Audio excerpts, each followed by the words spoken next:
going to talk about doing some deck mud here. This is a little bit different. And we've got some methods in our industry for doing recess showers and using a topical waterproofing, surface applied waterproofing. And this is a B422C that you can find in the TCA handbook. While the NTCA trainers conduct seminars, workshops, and regional trainings based on industry standards defined by ANSI and methods as prescribed in the TCA handbook, it's when they share information in the NTCA reference manual that contractors often find their greatest value in association membership. It's in the pages of the NTCA reference manual, the work product of the NTCA Technical Committee, that contractors gain insights into the challenges facing the industry today. The NTCA Technical Committee tries to update the manual every year on the most pressing events that are, and the pressing situations and installation concerns that are happening today.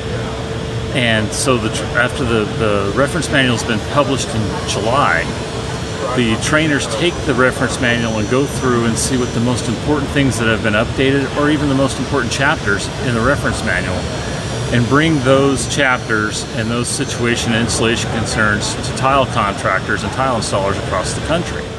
Open the pages of the NTCA reference manual, and it's easy to see how this publication is different from the others. Here are 12 chapters of information directly applicable to an installer's work in the field and in the office. Topics start with general job site requirements and move to substrates, membranes, thick bed and thin bed method installations, to pre-mounting mosaics, specialized installation procedures, and then on to material-specific installations, grouts, maintenance, precautions, and a glossary to make sense of the growing number of industry terms and acronyms. The information is presented through a variety of formats, such as precautionary letter templates, white papers, and the popular cause, cure, prevention tables. One of the things that I find very useful about the reference manual is it's laid out in such a manner that you can read it. You can read it and understand it and have it useful as a guide to help you in your installations. It's just so very well done, and there are so many things that it covers to help us.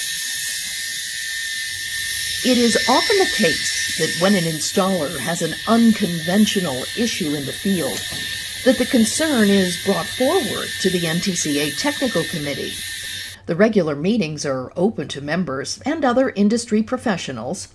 If the matter is then identified as a growing or prevalent concern, information gathering, evaluating, and compiling begins. It's the beginning of a process that could lead to the next white paper, chapter modifications, or perhaps a position statement for inclusion in the reference manual.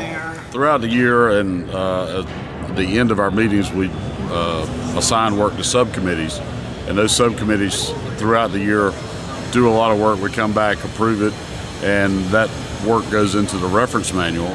In Chapter 5, it talks about loss of bond. And so it starts with the problem, it tells us what the cause could be, and then the cure on how to prevent that moving forward. Tile contractors love to see somebody that actually knows how to do it, not just talk about it. So it's very important to get to the training, see what we do, show people the practical application in the field. You read about it, but when you see it hands-on, it's a much more better experience seeing it actually doing the live demonstration. And, that's a lot more beneficial than, you get good pointers from the reference manual, but seeing it hands-on, can't go better than that. The NTCA has 6 field trainers traveling across the country, conducting hundreds of events each year, most in person, some events electronically. And they reach thousands of installers, business owners, salespeople, technical representatives, architects, and designers. There's a lot of people, tile professionals, that do tile every day and have done it for many years that aren't familiar with those industry standards that we're teaching. So it's really rewarding to be part of that and be able to introduce that to them because it's going to have a positive effect on their business. I'm actually using the hawk as a means to get it onto my trowel. Using my whole body, legs, back, the whole thing to get it on there, not bending down.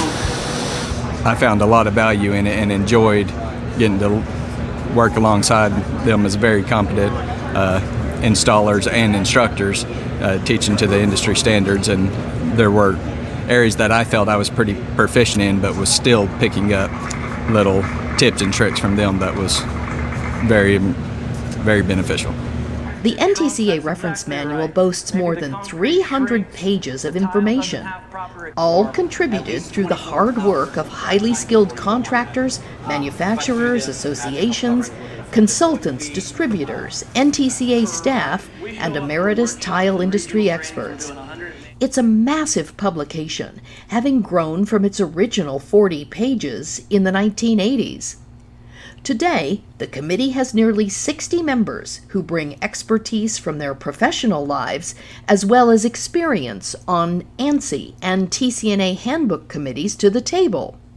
And that industry involvement has proven quite meaningful, for there have been times when concerns before the NTCA Technical Committee have been taken back to ANSI and TCNA and developed into standards and methods. All of the people that formed the technical committee are the best and brightest minds of the tile industry that work on a volunteer basis to produce the reference manual for use by the tile industry. So when people learn that, I think they are captivated and want to own that book.